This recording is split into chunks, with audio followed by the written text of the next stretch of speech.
आप देख रहे हैं खबर बिहार। मैं हूं आपके साथ प्रीति सिंह। बुलेटिन की शुरुआत करेंगे। सबसे पहले बात राज्यसभा चुनाव को लेकर।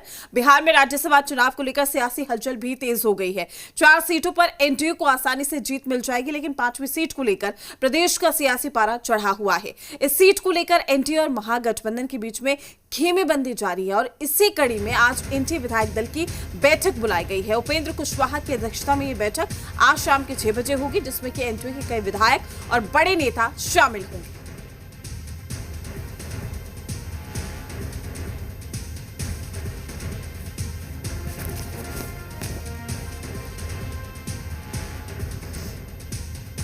तमाम जानकारी के साथ पटना से हमारे संवाददाता सनी हमारे साथ लाइव जुड़ चुके हैं। सनी, सबसे पहले बताइए बैठक को लेकर क्या कुछ जानकारी? बिल्कुल, आज शाम में बैठक होगी और इस बैठक को लेकर एनडीए गठबंधन के तमाम जो नेता हैं वो पूरी तरीके से तैयार है। दरअसल इसके पहले जो बैठक भारतीय जनता पार्टी के द्वारा बुलाई गई थी डिप्टी सीएम सम्राट चौधरी के आवास पर, तो वहाँ इन तमाम बिंदुओं को लेकर चर्चा हुई थी।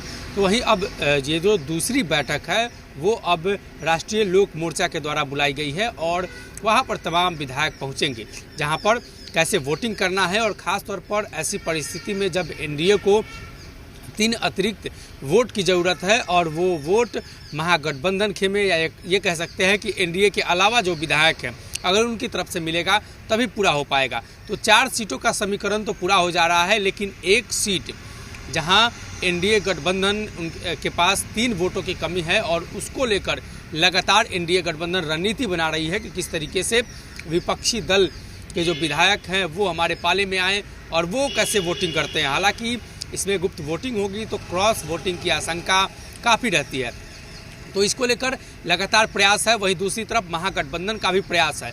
तो ये बैठक इस लिहाज से भी महत्वपूर्ण है कि एनडीए चाहती है कि उनके विधायक इस तरह के समस्याओं का सामना न करें जिस तरीके से क्रॉस वोटिंग की बात सामने आ रही है।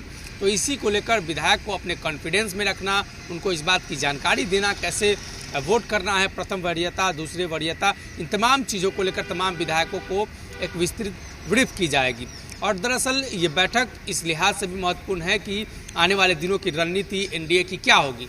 मुख्य रूप से उपेंद्र कुशवाहा ने जो बैठक बुलाई है उसमें उनके विधायकों को लेकर पहले भी कई बार चर्चाएं हुई हैं, नाराज़गी को लेकर बातें सामने आई हैं और उपेंद्र कुशवाहा के विधायक कई दिनों तक नाराज चले। उसके बाद उपेंद्र कुशवाहा ने उन्हें मनाया और एनडीए के तमाम नेताओं ने कहा कि स्थिति सामान्य है, सब कुछ ठीक है।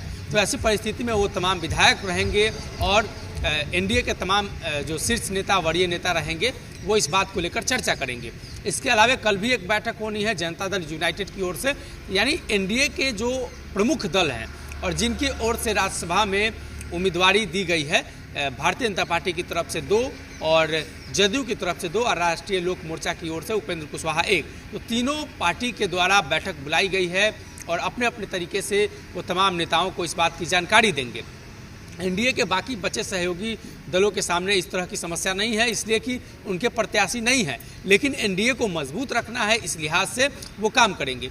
तो 41 का आंकड़ा होगा और जिसके जरिए एक राज्यसभा के उम्मीदवारों का चयन होगा, जिसमें सनी, लेकिन जिस तरीके से खेमेबंदी की जा रही है, इससे पहले हमने देखा जो मुलाकातों का सिलसिला था वो भी देखने को मिला है। अलग अलग पार्टी के लोग महागठबंधन के कुछ लोगों से भी मिलते हुए नजर आए थे। तो ऐसे में कहीं ना कहीं ये कह सकते हैं कि एक डर हर एक पार्टी के अंदर है। बिल्कुल, आप जिक्र कर रही हैं विपक्षी दलों की, तो विपक्षी दलों में सबसे महत्वपूर्ण है कि एआईएमआईएम का रोल क्या होता है और बसपा के एक विधायक उनका रोल क्या होता है। दरअसल महागठबंधन में तो बाकी सभी दल एक साथ चुनाव लड़े थे, लेकिन एआईएमआईएम और बसपा अलग अलग चुनाव लड़ी थी, तो 5 वो विधायक काफ़ी महत्वपूर्ण हो जाते हैं। हालांकि एआईएमआईएम के द्वारा जब मुलाकात हुई राजद के शीर्ष नेताओं से तो ये चर्चा हुई कि स्थिति सामान्य है, लेकिन उसमें भी कुछ चीज़ को लेकर चर्चा हुई है, कुछ डील हुई है और कई बार इसका जिक्र किया गया एआईएमआईएम के द्वारा कि राज्यसभा में अगर एक ही सीट विपक्षी खेमे के पास है, विपक्षी खेमा एक सीट जीत सकती है, तो ऐसी परिस्थिति में एआईएमआईएम को दे दिया जाए, इसलिए कि अब तक ऐसा नहीं हुआ है। साथ ही बिहार विधान परिषद के चुनाव आने वाले दिनों में होने वाले हैं, तो एआईएमआईएम को उस लिहाज से कैसे सेट किया जाएगा और राष्ट्रीय जनता दल की तरफ से 2 नेताओं का कार्यकाल इस बार खत्म होने वाला है, तो उस जगह पर क्या एआईएमआईएम को सेट किया जाएगा, इस तरह की रणनीति भी महागठबंधन खेमे में बनी है जिसकी चर्चा हो रही है।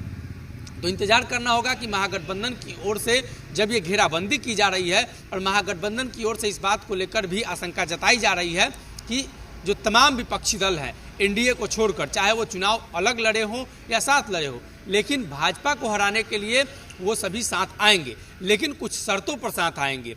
और एआईएमआईएम का सूत्र ये कहता है कि ये शर्त ये रखी गई है कि आने वाले दिनों में बिहार विधान परिषद के जो चुनाव होने हैं उसमें एआईएमआईएम को प्रतिनिधित्व अगर राष्ट्रीय जनता दल देती है तो एआईएमआईएम मजबूती के साथ राजद के साथ खड़ी रहेगी।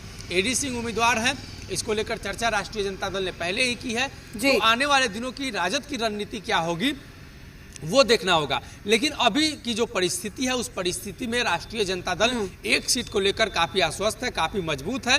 वहीं एनडीए खेमे में 5वीं सीट को लेकर चर्चा है और एनडीए खेमा ये चाहता है कि 5वीं सीट किसी भी परिस्थिति में जीते और इसी को लेकर ये घेराबंदी है कि अपने विधायकों को कम से कम अपने कॉन्फिडेंस में रखा जाए ताकि क्रॉस वोटिंग जैसी समस्या ना हो, द्वितीय वरीयता की जरूरत ना हो।